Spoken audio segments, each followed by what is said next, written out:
Are you sitting comfortably? Then we'll begin.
Well, hello again, and welcome to episode 148 of There's Still Time, the AFTN podcast. I'm Michael McCall. I'm Zach Meisenheimer. No, actually, I'm Steve Pander. And yes, Steve is back with us. We listened to the requests from our listeners, but we ignored them and we brought him back anyway. Yeah, definitely. So we're excited here. The MLS season is just around the corner. It's always a special buzz about opening day, first kick. You've had months of the off-season with no football to watch, then the preseason kicks in, you get a little bit excited about the new signings, and then you just want to see how it's all going to come into play and how good are the Whitecaps going to be this year. Can they improve on last year? Can they build upon the success that Kyle Robinson's had in the last 2 years? And most importantly of all, can they see off those pesky Montreal folk? Well, it all depends on who Montreal decides to bring. To start off the season against Montreal once again, it's like it seems like MLS has very little imagination on who to have opponents. Yeah, it seems to rotate. It's Toronto or Montreal. Yeah, it's like I said before, and I've said this other years too. It's better to have one of those teams down the road, maybe play them in the summer where there's less, people coming out in the summertime because it's such good weather, and then maybe have those people want to attend a Montreal game. Everybody's going to attend a first kick game no matter who it's against. So I think you should do weaker opponents to start off the season and be stronger down the road. Yeah, it has become really predictable. It's like you kind of knew, okay, there was Toronto last year, they came to town, so it's going to be Montreal. There was the 1 year was New York. Yeah. But other than that, like you said, that was a bit of a curveball. It's partly the problems for Montreal and Toronto as well because they live in a frozen tundra. Yeah, it's true. Yeah, they'll never be able to open up a season probably. But the good thing from a Whitecaps point of view is it looks like Didier Drogba is not coming. Was anybody surprised about that? Well, I think the Whitecaps marketing team might be. Yeah, and the thousands of Chelsea fans that are expected to be there hurling with their banners. You know what? I hope somebody said in one of the comments, hopefully these Chelsea fans don't show up now and hurl their banners for Drogba. I hope they show up. That'd be awesome. It's like that 1 year when the year after Beckham retired, and people were surprised that Beckham wasn't at the game or something like that. A year after he retired. And the Whitecaps did their big marketing push as well. Don't come for Drogba, come for the Whitecaps. Maybe the reason they did that because they knew Drogba wasn't showing up. But what did you think of that? It's had a bit of mixed reaction online. Some folk are like, why would you not want to come for Drogba? Why would you not want to come and watch these big players and buy a ticket just for that? I honestly, I don't see where people are getting upset about it. It's like people are just getting upset about everything these days. It's the Whitecaps want to do this promotion where they want to be confident in their own product and they don't want to have... As they should be. And you know what? On the way here, I listened to an ad and they actually did mention Drogba, Piatti, and I don't know who the third player was. Oh, the Simon. So they mentioned the three players as well. And they were mentioning that they lost in the Voyageurs Cup. So there's nothing wrong with promoting one way or the other. You could do both, in fact, if you want. The Caps are quite right. I'd take it a bit further. I'd just have an ad that said, if you're coming to cheer for one of the opposition players, piss off, we don't want you. Yeah, I don't think they're going to do that. No, that is why I didn't get the marketing job with the Caps, I think. And it's something which I've said before. It's like, folk are like, oh, but you want to see the top name players. Like Lampard and Drogba and Pirlo and all these guys come and play at BC Place, and officially Carl Robinson will say, well, we want our players to be tested against the best players in the league. It's all nonsense. If a team can be under strength, if a team can be without one of their prime attacking threats and one of the guys that's going to be the biggest danger to you, all the better. Glad he's not coming. Hope all the stars don't come this year, and we're guaranteed lots of 3-point games for the Whitecaps at BC Place. What I would do is, this might upset some people, obviously, but what I would do is I would put the Montreal game single tickets. I wouldn't even sell single tickets for them. I would put it in a 2-game package with, like, say, a Columbus or some other team like that that nobody comes to see it, and to make people want to have to buy 2 tickets, tickets to 2 games instead of the 1. They should have done that with New York City last year, actually. That would be a fantastic thing. Like, so no single tickets available for this game. It's only available in 2-game packs. Maybe there is a hope for us getting a job with the Whitecaps marketing here. So, we're kicking off the season at home. 6th MLS season, 6th first kick game. That's at, well, I was going to say BC Place, but Empire Field for the first one. But 6th home game to kick off the season. Thanks for the dome. That's essentially the reason why. And obviously the weather is, we have a 50-50 chance it's not going to be frozen over. And one of the big talking points at Whitecaps training on Tuesday was the fact that they're coming back home, but the need within that to do better at home this season. Last year, yeah. It was touch and go. If not for their impressive road record, Whitecaps would not be anywhere sniffing the top of the Western table. They were good at home, but there were some points where they should have won games that they didn't show up for. There's a couple of spells in this season, especially early on, like April, May, where they just seem to struggle to get the job done. They're playing Eastern Conference teams that they usually do well against, but they were getting draws or defeats. And the home fortress, I mean, the good thing about it was we didn't have to have constant tweets going on about Fortress BC Field and all that, which is great. I want to have a fortress at Defend home. the fortress. But don't go on so much about it, because then when you lose it, it makes it look worse, and then when you then can't string a win together for a couple of games at home, it just makes it look even worse still. Yeah. But it is a key. If the Whitecaps could win every single home game, you're looking at 54 points. Exactly. That's what you have to shoot up for, and then you just win those few here and there on the road. Obviously, you're going to drop points at home, so you just make up those on the road, and you should be able to finish again where both we finished last year. It's a matter of I think they have to. I think there were times when they were maybe too under pressure on trying to entertain the fans last year at home, and they came out of their way. And then when they would play out the road, it would be they would be right on point with the game plan, and they play it to a T, and then that would be able to. That's why they picked up so many points on the road. But when they got home, maybe they were nervous about entertaining the fans, and they got off their game. They weren't listening to the coaches, and then opening up too many channels for other people to score. That was actually something that Mauro Rosales, God rest him. He's not dead. He is to me. He's going to Dallas. Okay.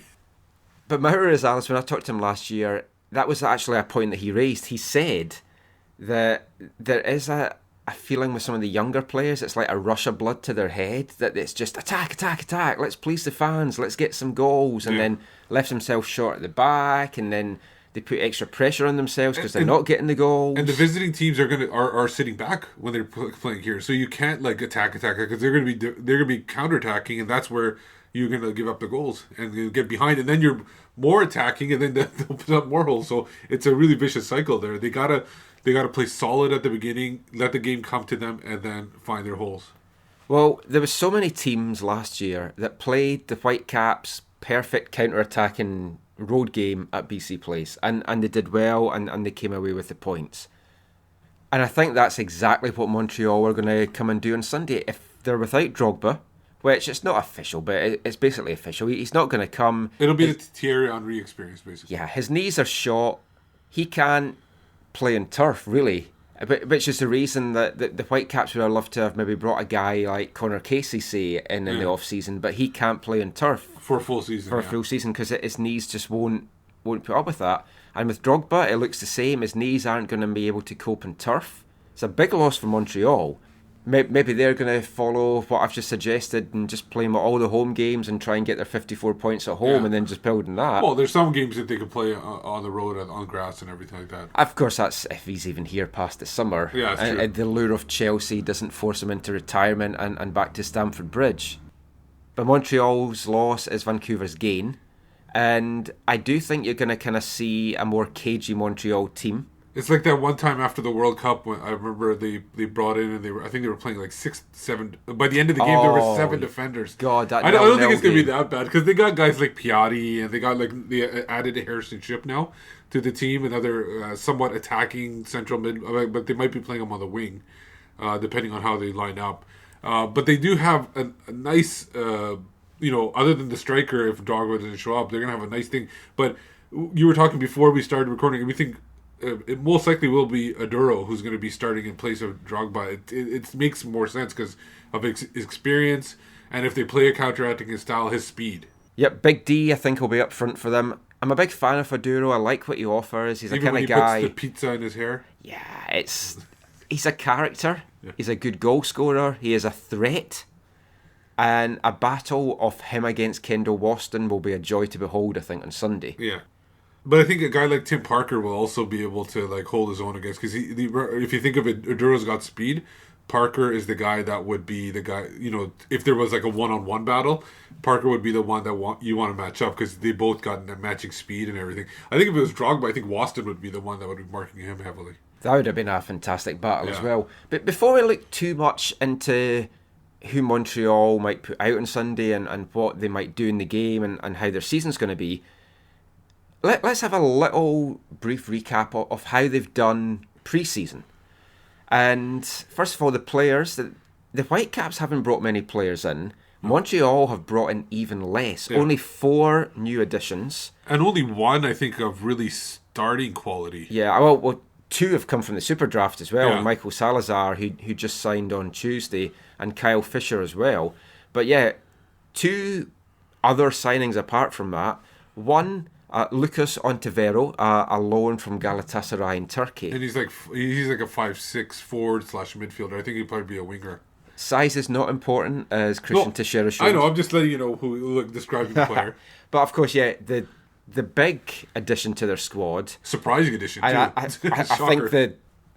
I think the most shocking addition of the off-season, even more than Perez coming to Vancouver, Harry Shipp, traded in the middle of February from Chicago, just shocked everyone. It was a Friday afternoon, I'm sure it was. Shocked Harry Shipp as well, who was very emotional about it. He'd watched Chicago as a boy, as a fan, joined the team, loved playing for the team, had 2 seasons with the team, was coming on really good, was a guy that you would kind of see as the face of the team for years to come. The guy that was going to be there maybe for 10 years if he didn't get a transfer to Europe or something. And emotional for Shipp and emotional for the fans of Chicago Fire too. Remember the vitriol that was on Twitter and everything like that? Whoa. It's like the new Chicago manager's come in, he's cleaned house. Yeah. Complete rebuild, which appears to be a rebuild of getting rid of your best players and then just rebuilding from it.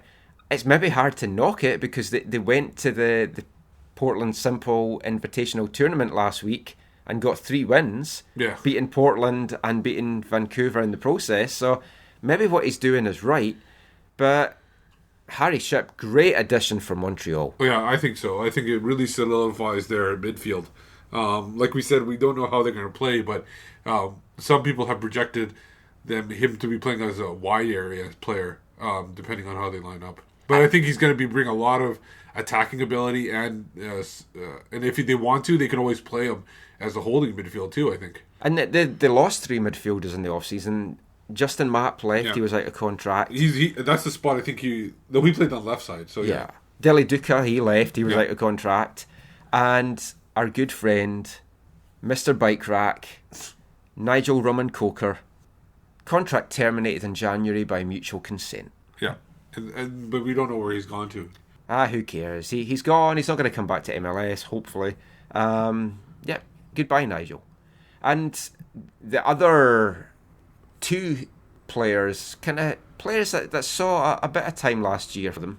Eric Miller, He's gone to Colorado. Yeah. And the option was declined on striker Kenny Cooper.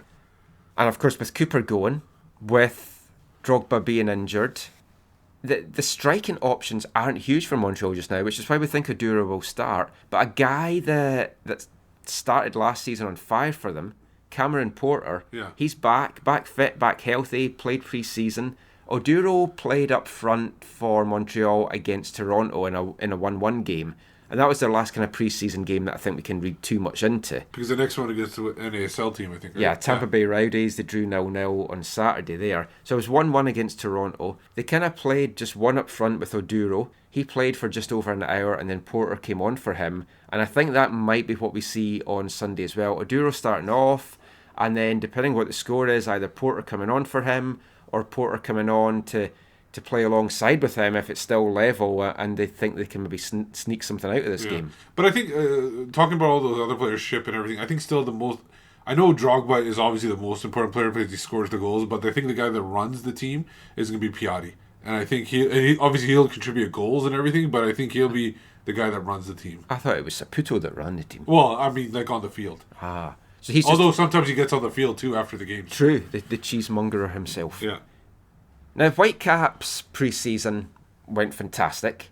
6 games, 5 wins, 1 defeat, which was that narrow 3-2 defeat against Chicago. Which, if you think of it looking back, I know everybody says this about losses and wins, but just that Morales giveaway was horrible. And that was I can think that was his first game in that position too, right? Yeah, and it 2 was just a horrible penalties start given away by Kendall Waston. And one of them long season ahead now for Kendall. That was one of them was really bad because it was just like almost like a bumping into, and they called it a penalty. And I don't think that was a penalty. So I still take that Chicago game with a grain of salt. But all the other games, obviously, the other teams were in preseason form as well. But I think a solid preseason for the Whitecaps overall. Yeah, and ultimately, pre-season tells you nothing. Nothing at all. But the Whitecaps have done so well in pre-season in the past. Darren Mattix has done so well in pre-season for the past for the Whitecaps, and then it doesn't kind of translate when the season gets underway.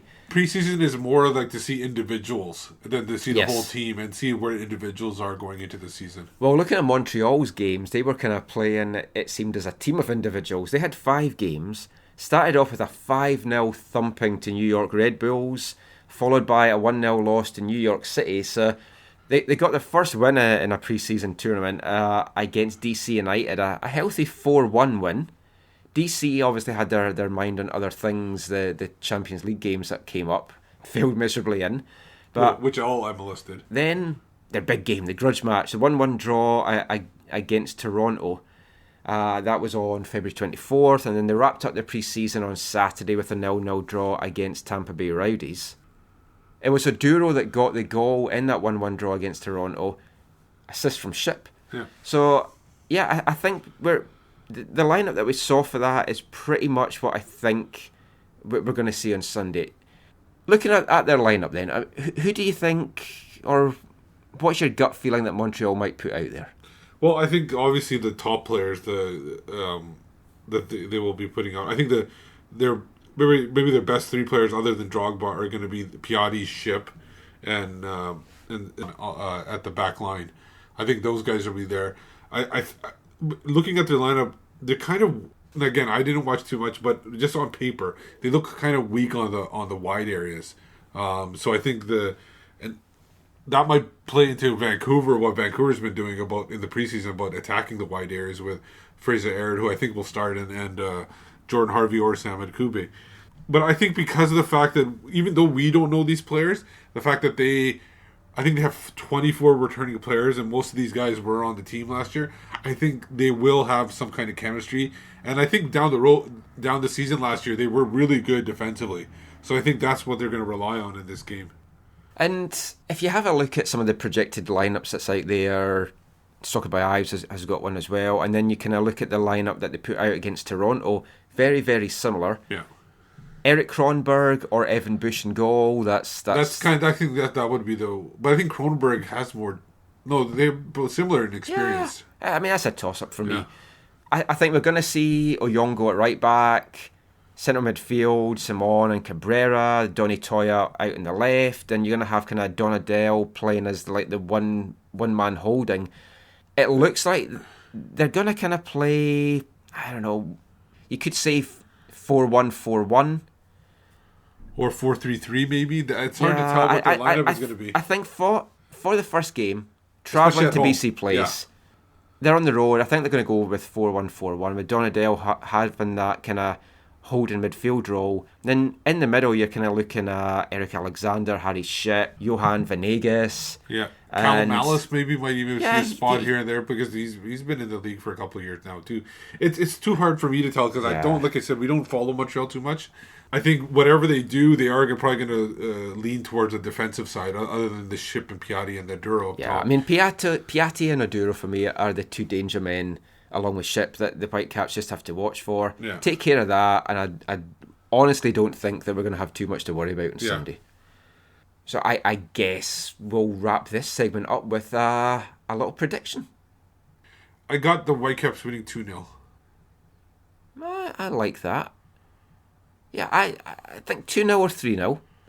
I think we're going to see Rivero starting this season the way he started last season, getting a goal. And I'd like to see Bolaños kind of getting his name on the score sheet and like kicking off his Whitecaps career in some style. I think both goals are going to come similar to where they're coming from in the preseason.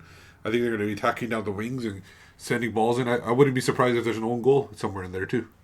And we kind of talked in the last podcast as to what we thought the Whitecaps starting lineup might be. So we'll just quick nod to that because that was with Zach. We talked about that. So Ousted obviously starting. Yes. The back four looks set now that it's going to be Aird with Waston beside him, then Parker, and then Harvey. And that's a good balance because, and I agree with you there, it's a good balance because you got Aird with Waston. Waston can watch out for him, has the veteran leadership there.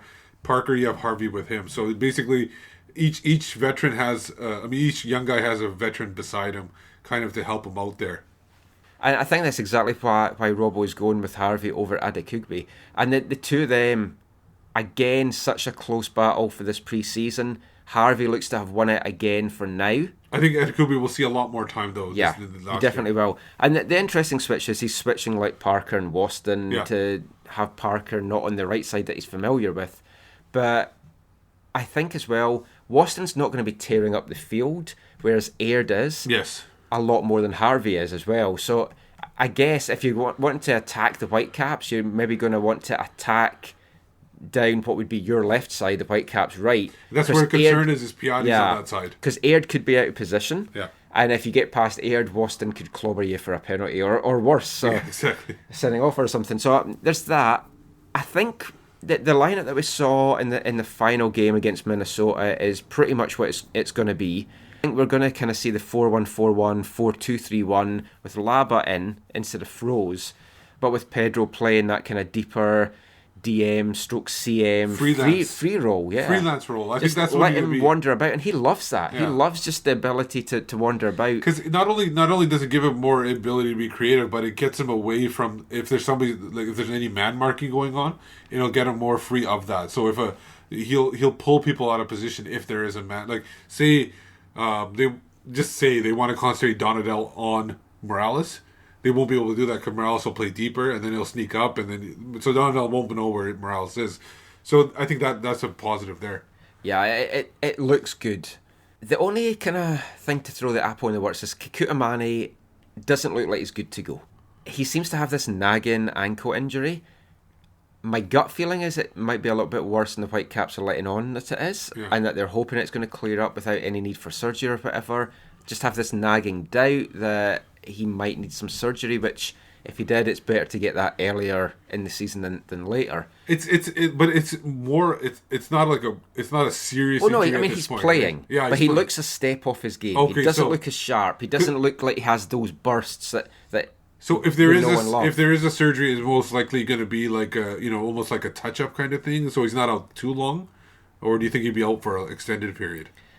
It depends how major it is, but I mean, hopefully. No, that's what I'm asking you. It seems like because you're not saying it's a break or it's a tear, a major tear or anything like that. It could be a my minor concern tear. is that he plays with the injury and he makes it worse, which makes it a longer term injury. Like a Omar Salgado kind of injury where it's like a foot injury. Oh god, let's hope it's nothing like the Omar Salgado injury that he just couldn't shake off. And then a couple years ago, Etienne Barbero, who had that groin injury, who just couldn't help him get on the field. I think he maybe played I don't even think he played an MLS minute or anything. No, I can't but remember. I don't remember, honestly. If Manny doesn't play, then you're going to have to share on the left, Bolaños on the right, as opposed to Bolaños in the middle. And then you play the two strikers up front, Rivero and Perez, like they did against Minnesota, because Kudo isn't going to be good to go by the signs of it. Okay. Carroll kind of indicated that he didn't think he was going to be good for Sunday.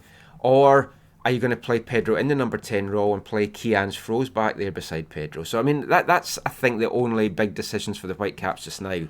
We know we're going to see Bolaños, we know we're going to see Rivero, we know we're going to see Teixeira. It's just who eventually takes it to the pitch. And if they play Perez and Rivero up top, because Rivero will always like to drop back, so he's almost going to be playing a pseudo number 10, and Morales will still be in that midfield role where he can freelance. So I don't think it'll make too much a difference if they play two men on top to the actual strategy and where they want to have their game plan going. And whoever does take the field for the Whitecaps on Sunday, there's going to be a few MLS debutants. Fraser is going to make his debut. And of course, Christian Bolaños is going to make his Whitecaps debut at BC Place. We've seen him a lot in pre-season. He's played on the right wing. He's played on the left wing. He's played in the number 10 role. The flexibility and the skill and the ability that Bolaños is going to bring to this Whitecaps team this season is exciting. Mouth-watering for me.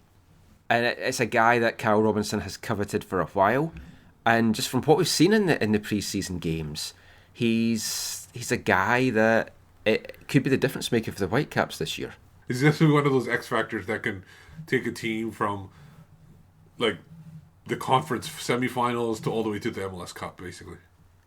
And I got a chance to speak to Christian down in Portland last week, just to find out why come to MLS at this stage in his career. A little bit of a career overview about his time over in Europe, playing in the World Cup with Costa Rica, playing in the Youth World Cup with Costa Rica as well, and just what he's hoping to achieve in his footballing career that's still to come, and just how he's settling into Vancouver. So let's hear now from Vancouver Whitecaps Costa Rican playmaker Christian Bolaños.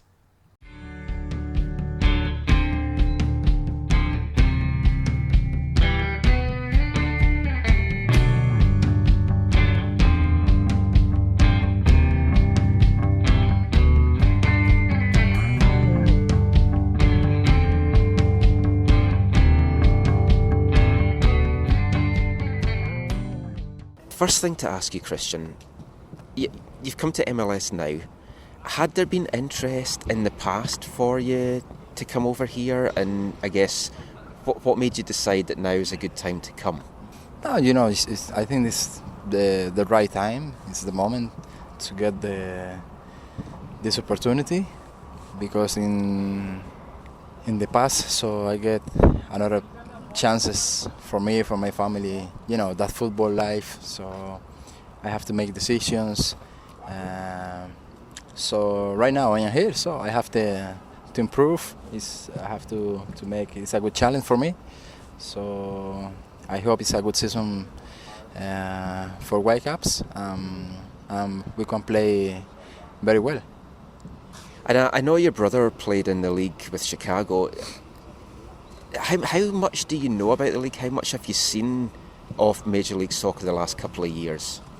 I've seen a lot, because it's a few players from my country play here. Alvaro Saborio is in Washington now. So Rooney Wallace played with Timbers. So I have Ronald Matarrita is now in New York. Johan Venegas. So Waylon Francis also. So we have a lot of Costa Ricans players here. Also, it's a league that we can see in my country in the television. So I think it's in big progress right now in the moment, the MLS, because they sign experienced players from big stars from Europe. So yeah, it's a good challenge, like I say. So I am looking forward, to start playing.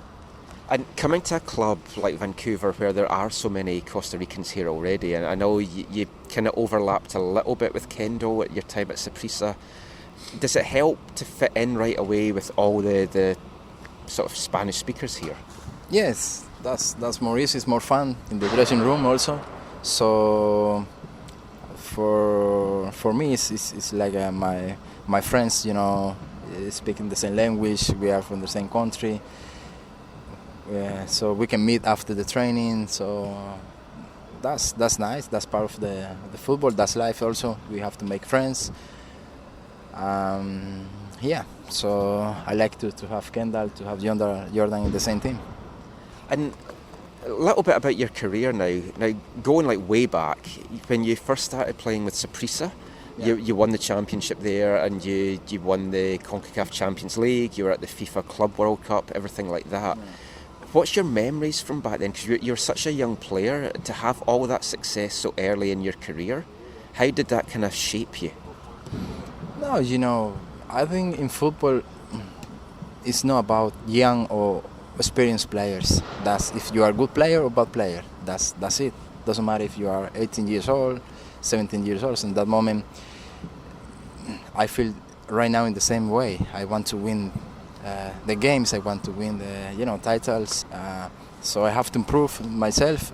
So I have to prepare. I have to be in a good shape. So that's helped my teammates. So I think that's football. It's no secrets about that. So nothing changed. It's still the same. So of course I have to improve. I have to challenge me.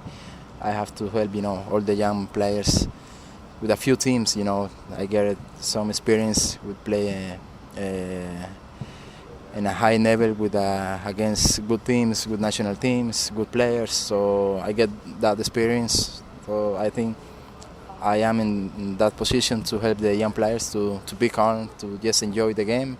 So that's it for me. And when you went to the Club World Cup and you lost the semi-final to Liverpool, and it was such a big experience. I mean, obviously the Whitecaps now, they're in the Champions League, so you've experienced that. In your career, where does that sit as an importance level, like getting to play against some of the top teams in the world? It's fun. It's fun always, because the players want to play the big games. The atmosphere around, the teams in front, the players. You are more enthusiastic. So you have to be focused in that game, because small teams change, that games. So that's important to keep it all the games, to play like a group. I think in the moment you cannot play for yourself. You can see anything. If big player don't win anything, you have to play like a strong team. You have to play together. You have to fight together. That's the key for anything in the world. Doesn't matter if you have Maradona, if you have Gerrard.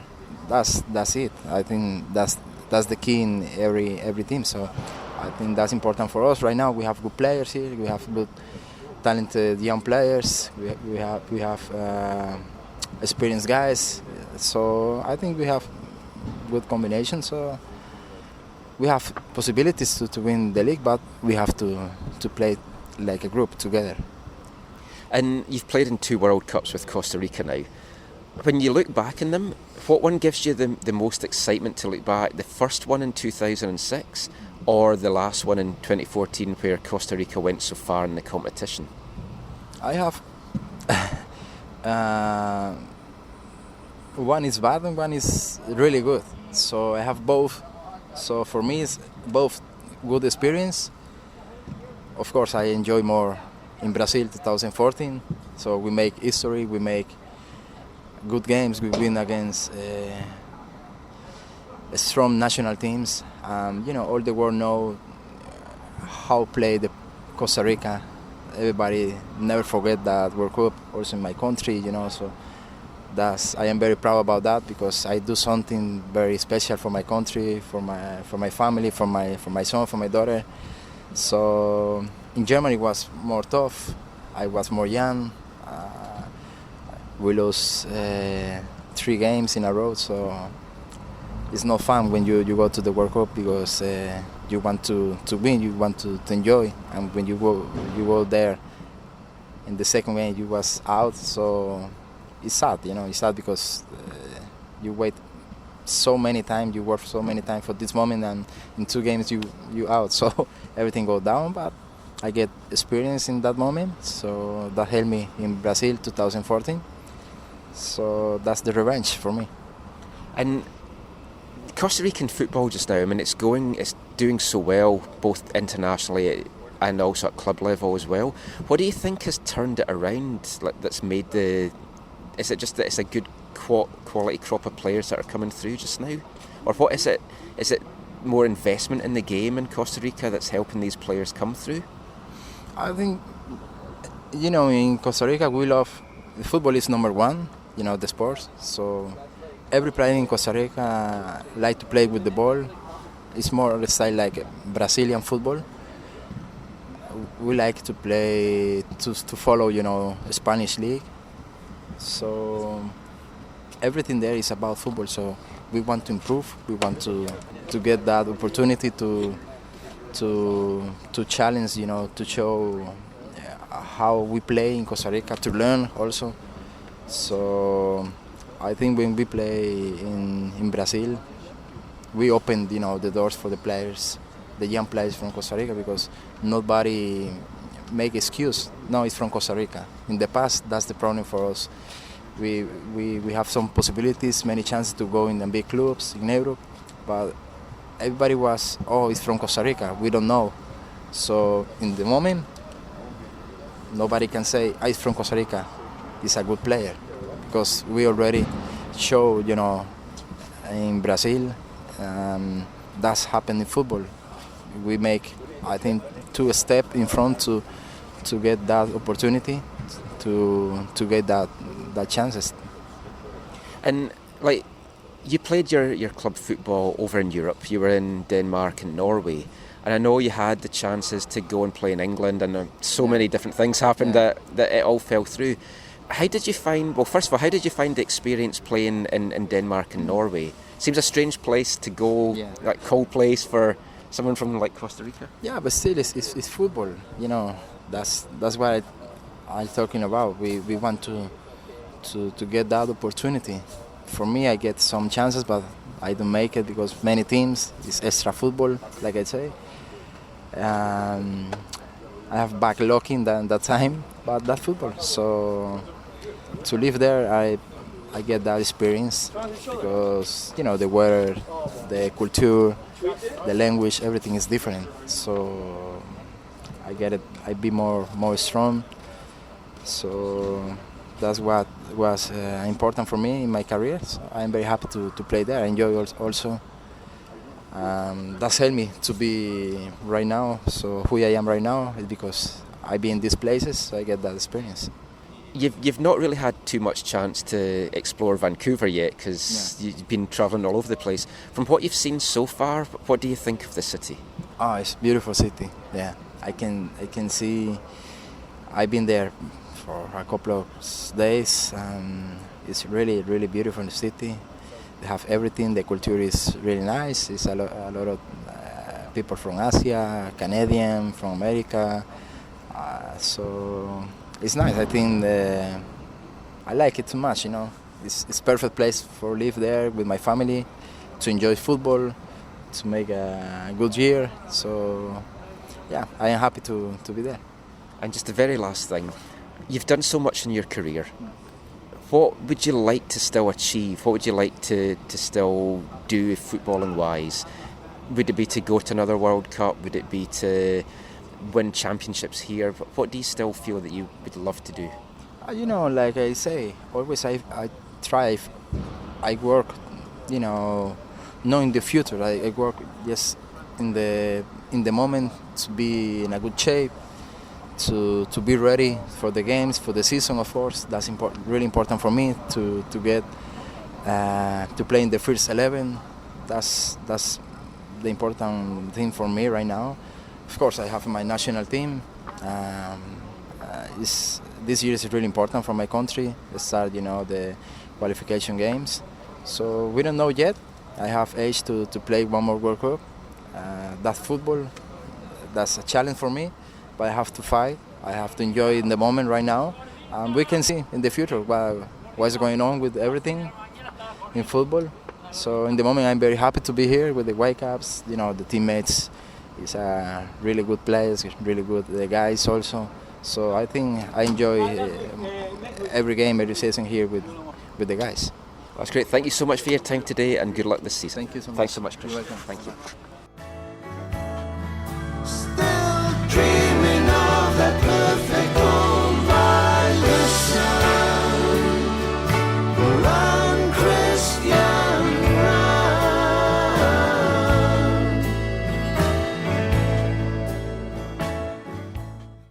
So Christian Bolaños there, really great guy to speak to.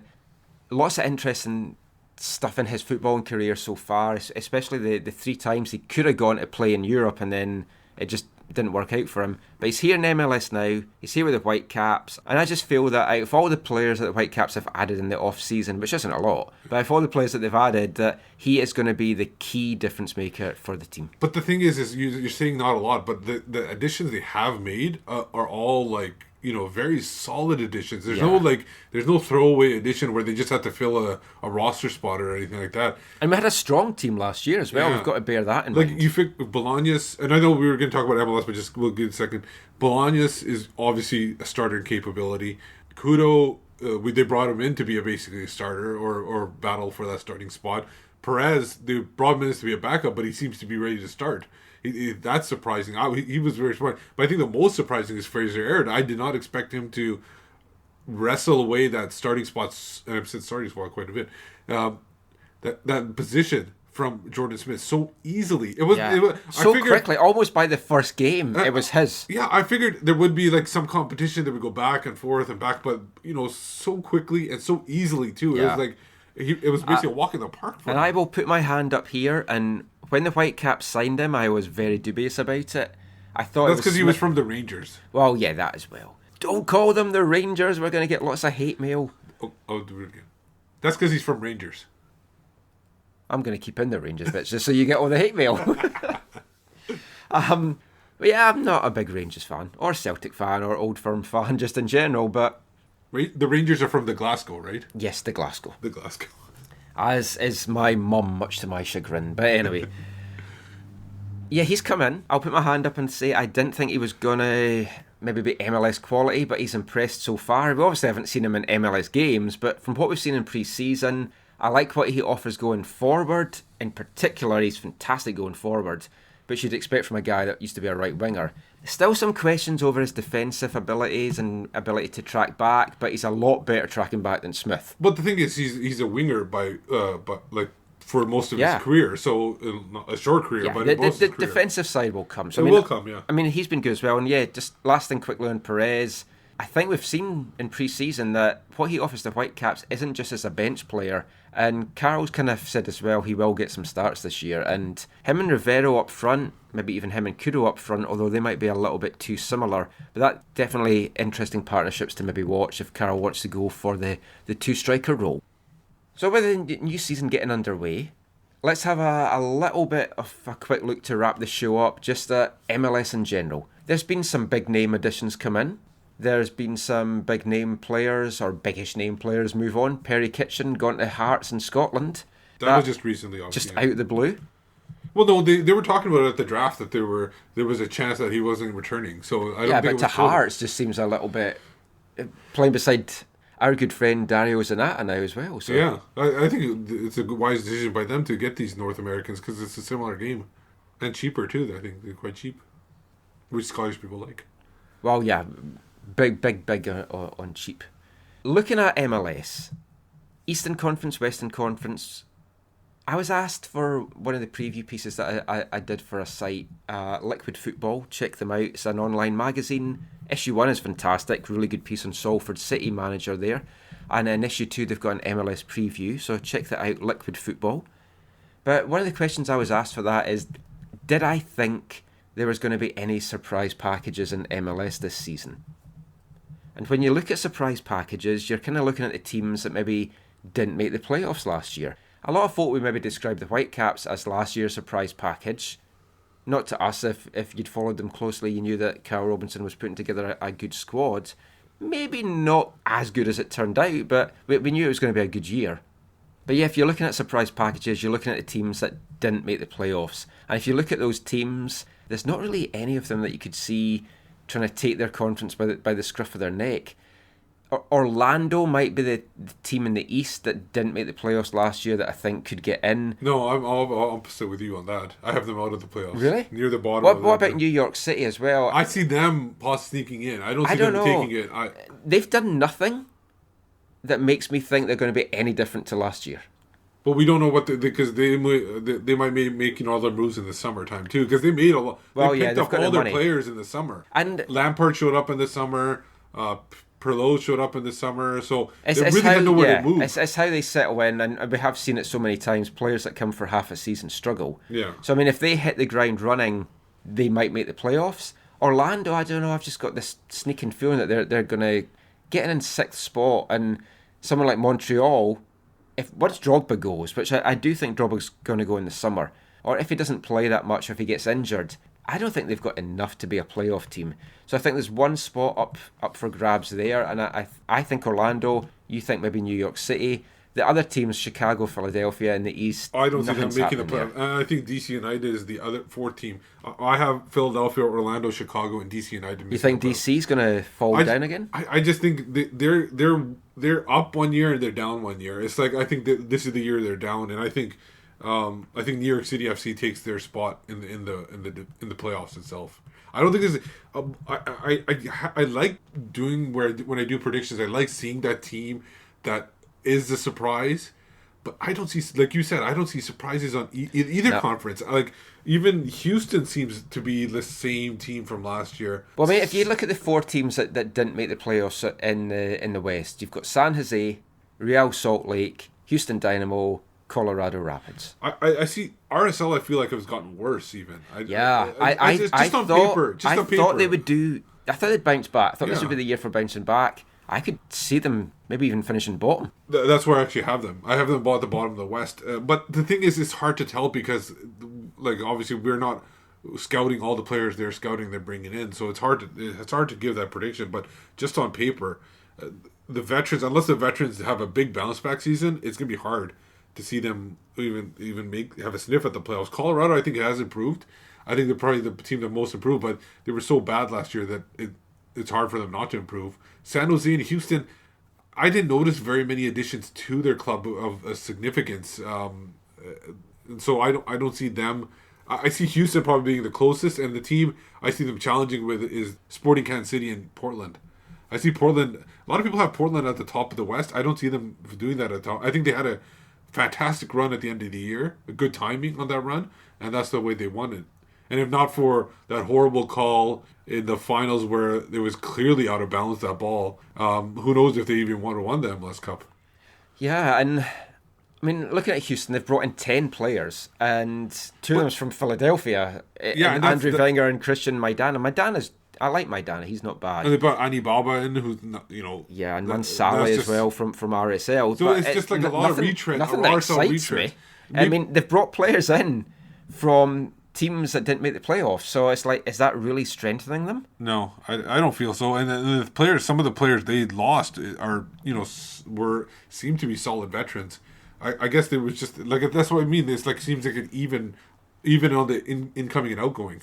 San Jose, I mean, they've brought in Chad Barrett. They brought back Simon Dawkins, who I think went to England for a couple of years. Yeah. And like Quintero from Lobos or something, one of their other signings. I mean, he looks okay. We don't know.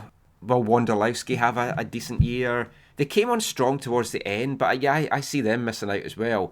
I think the top six that we saw in the West last year will be the top six that we see this year as well. It's just the placings might be a little different. See, the thing is, Sporting, I was talking about, like, they would seem like they were slipped, but they did bring in some veterans like Brad Davis and Justin Mapp for their wings.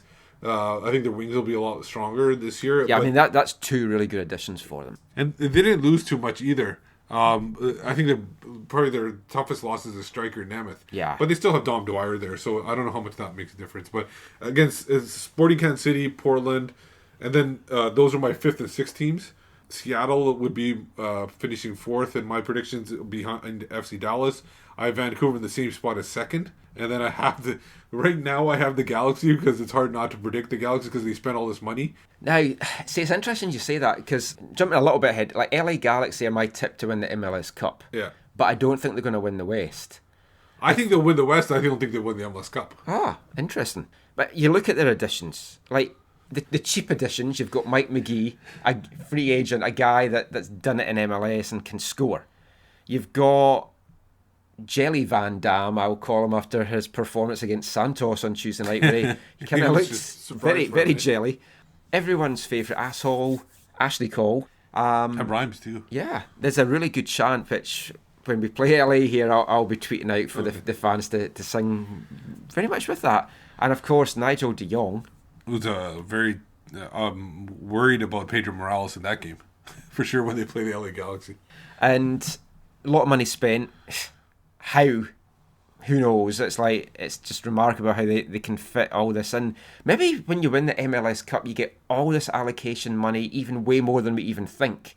Yeah, but it's some reward that they've kept quiet, and they've won it for all these years, and then they get all this money. Yeah, but what is it, like 3 years delayed? Or they maybe invested it in a 3-year bond or something. I don't know. But for me, I think I'm tipping FC Dallas to win the West.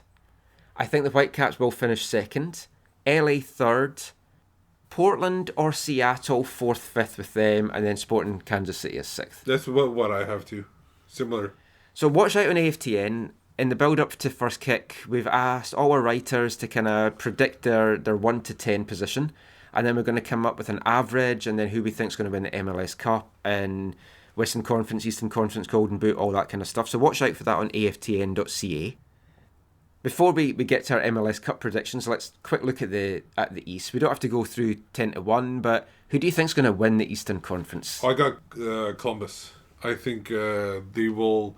I think rebound from last year's MLS Cup loss, and I think Columbus they haven't lost really anybody. They brought in a few vets here and there. Corey Ash I think is going to be big for them on the wing, a fullback spot. Connor Casey's a good guy to be behind Kamara and be a guy off the bench. So I think they got something. I think they'll be, and they're situated on geographically right in the middle.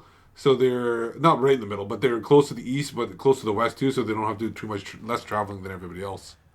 My heart says Columbus, just basically because I don't want Toronto to win it, and I can't see past Toronto. Yeah, I almost hate to say it. I almost had TFC in the top spot. My one thing that I took them out was all the games that the top players are going to miss because of the tournaments in the in the summer, and also if I remember correctly, the World Cup qualifying matches, they're very few that the MLS is taking the week off.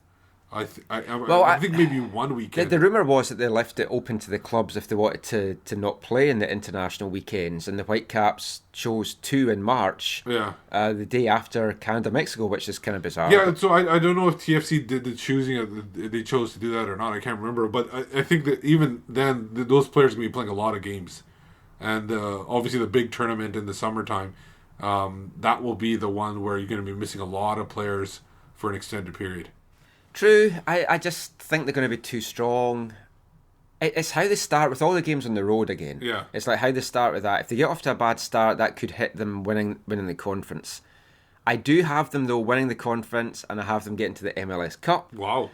Against LA Galaxy. Wow.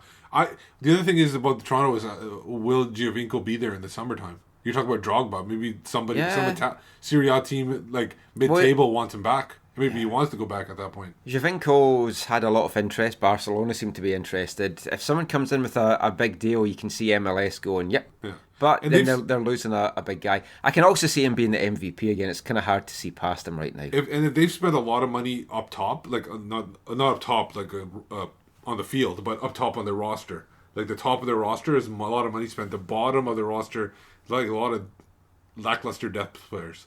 So if they run into injury issues, which every MLS team does eventually, that could hurt them down the road too. Like Vancouver is spread out from 1 to 28.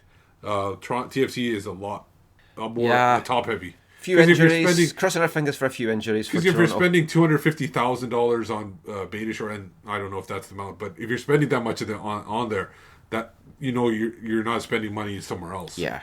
Beitashour is injury prone. Yep, definitely hurts his butt a lot. Yeah. Hashtag.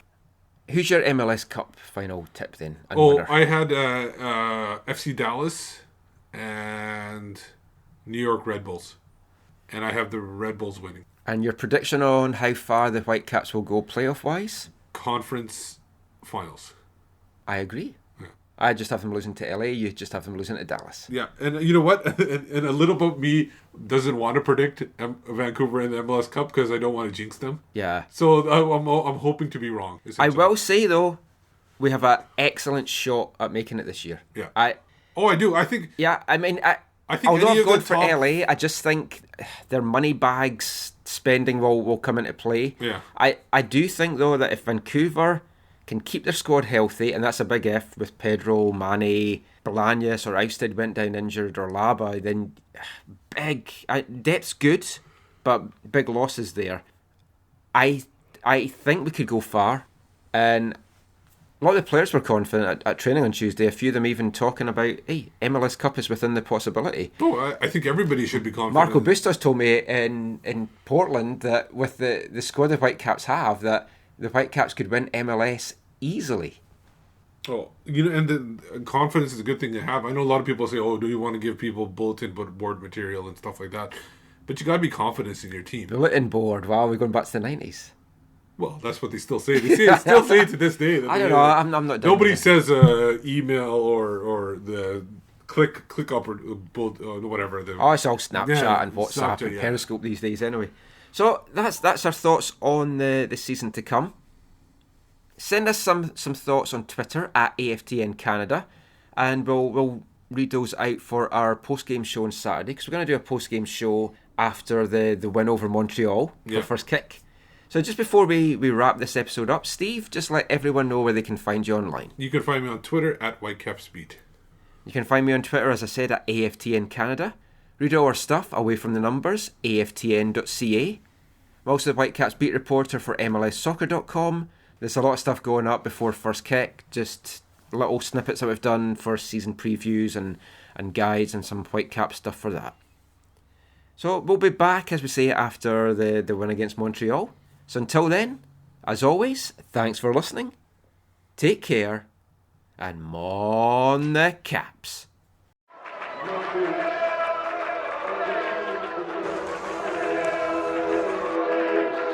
Going to your first match is an experience you never forget.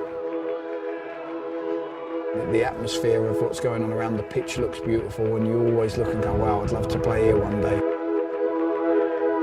If you get the bug, it's going to stay with you for life.